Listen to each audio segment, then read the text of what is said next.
A continuación, se expondrán algunos de los resultados principales obtenidos en el trabajo de predicción de aplicaciones maliciosas en Android mediante análisis de permisos utilizando la base de datos Nauticus Droid.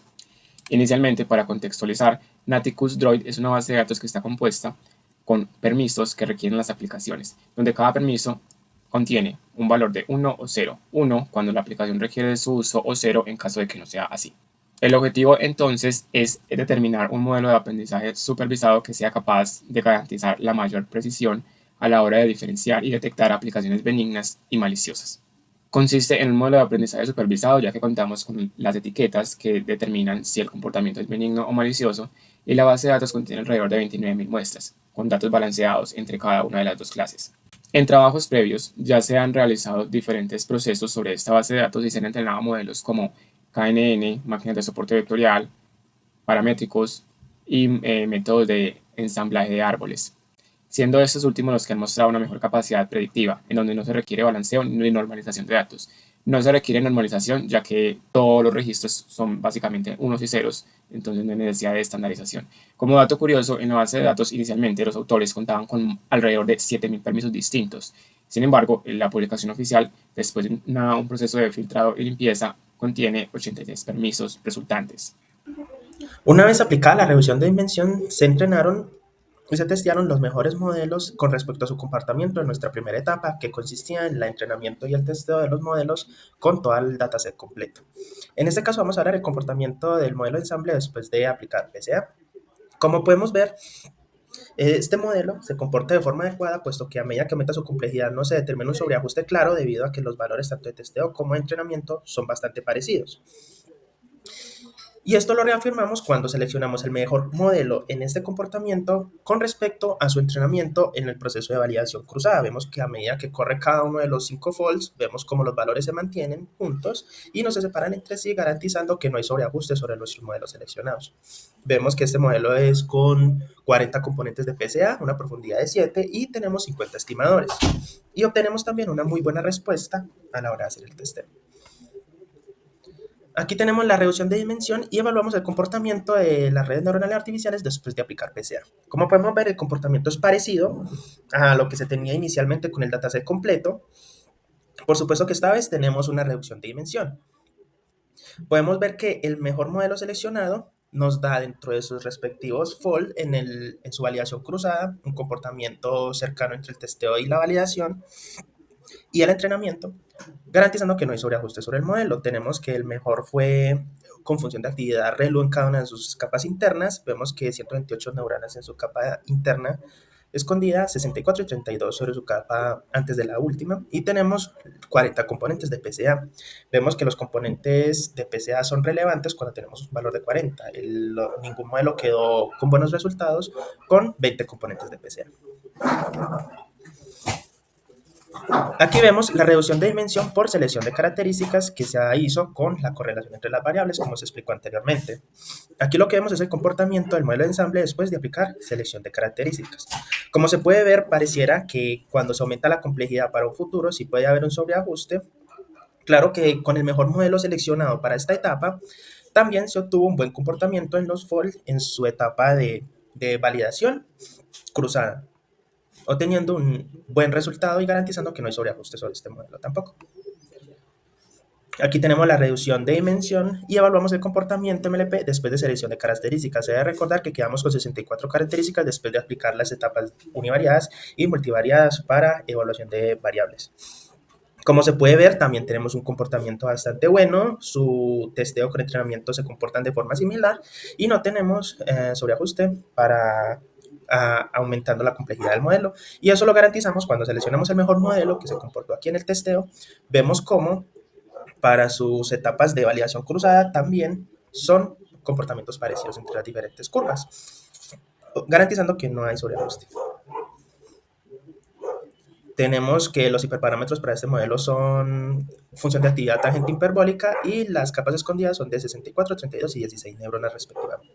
Para el proceso de reducción de dimensionalidad se tuvieron en cuenta dos etapas completamente independientes. Por un lado, se hizo un proceso de selección de características que a su vez se divide univariado, donde el objetivo era eliminar características redundantes, en este caso por correlación, en donde se analizaron parejas de características y fueron críticas aquellas que tuvieran una correlación mayor a 0.9, en donde para identificar cuál de las características del par debía ser eliminada, se tuvo en cuenta la correlación de cada característica con el target. Además, en este proceso también se tuvo en cuenta el valor P de una prueba de hipótesis, aunque esta vez de manera experimental, para poder realizar algunos análisis y conclusiones en comparación con un proceso multivariado. En cuanto al proceso multivariado, se realizó usando Recursive Feature Elimination con cross-validación con el objetivo de seleccionar el mejor conjunto de características que describe el modelo. Para este es necesario seleccionar un modelo que sea capaz de proporcionar puntajes a las características, feature importances para ser más específico, y para ello seleccionamos el modelo XGBoost. Como resultado, durante el proceso de correlación se eliminaron 12 características y durante el proceso multivariado se suprimieron otras 10 características, siendo en total 22 características y reduciendo la base de datos original en aproximadamente un 25.6%. Ahora, teniendo en cuenta el valor P que se obtuvo de manera experimental, es decir, si se dio un criterio decisivo para eliminar o no una característica, se observó que algunas variables que inicialmente en un proceso univariado habrían sido consideradas no significativas por el valor P, en un proceso multivariado ocupaban entre los primeros rankings. Esto daba a entender que en conjunto aportaban información y desde haber sido eliminadas podría haberse cometido un error.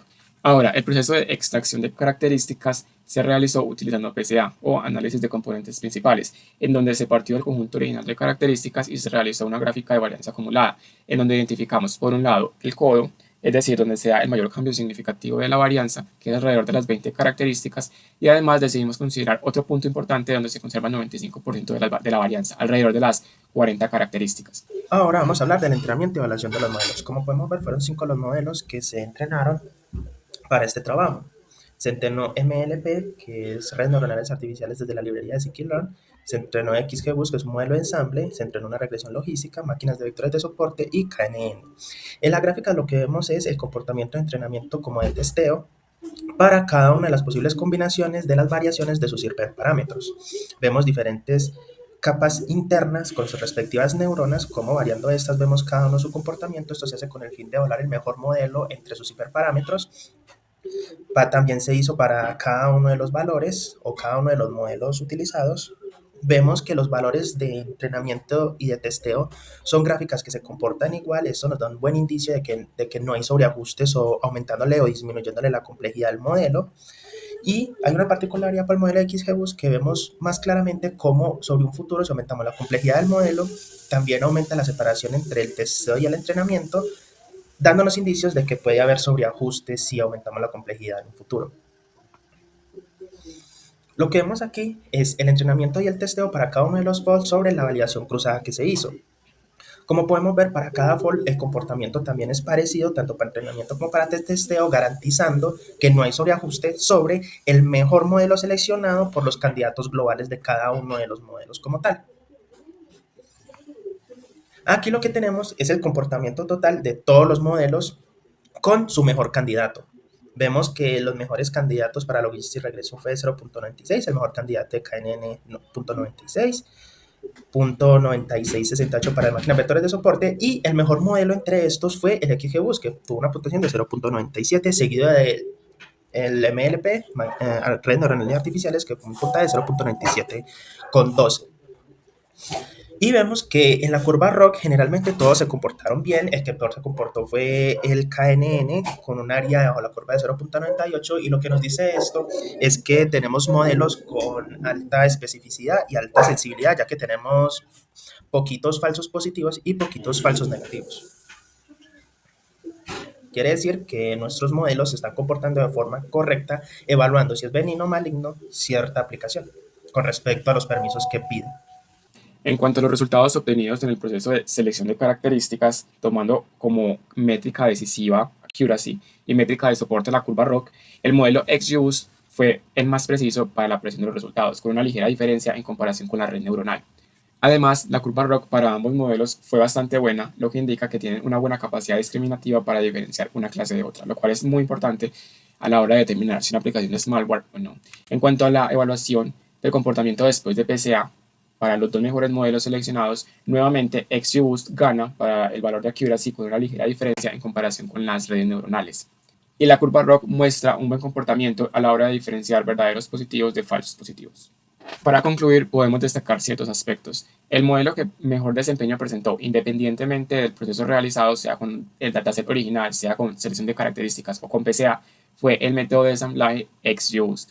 Además, si se tuviese que elegir un solo modelo para la implementación final, XGBoost con selección de características podría ser el mejor candidato, ya que por un lado se mantiene prácticamente la misma capacidad predictiva que el dataset original y además se reduce la dimensionalidad en al menos un 25.6%, sin desprestigiar los resultados obtenidos por PCA, que aunque tiene una accuracy un poco más bajo, es importante destacar que la reducción que se obtuvo fue de al menos un 53.4%. Y eso puede ser un dato importante si quiere considerarse en casos donde se desee optimizar el tiempo de ejecución o dimensionalidad.